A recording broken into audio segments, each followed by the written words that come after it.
मेरी आपसे रिक्वेस्ट है, PSL season 8 HBL PSL season 8 के ऊपर आज थोड़ी सी कमेंट्री आप हमारे इस प्लेटफॉर्म से बैठकर कर दें तो हमारे जो व्यूअर्स हैं वो भी खुश हो जाएंगे, आज के मैच के ऊपर वो भी खुश हो जाएंगे और जरा हमारा दिल भी बड़ा हो जाएगा। मैच समरी आपके पास है जी के क्लोज ले लें जी रमीज भाई का। ओके, अच्छा बाय द वे आपने इतना छोटा फॉन्ट किया हुआ है कि मुझे मैच समरी की समझ नहीं लग रही। ये ले बड़ा फॉन्ट ले लें और बताएं और बड़ा। अच्छा जी, so Quetta gladiators were off to a horrible start.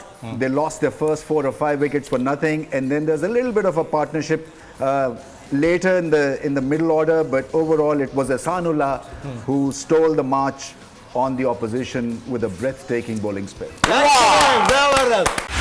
बोल उड़ाएगा सबका होश, भूल जाएंगे सब अपना जोश।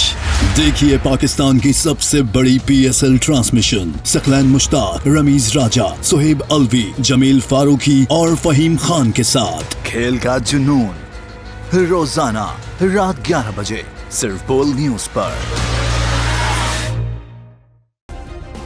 सब्सक्राइब करें और बेल दबाएं ताकि कोई खबर रह न जाए।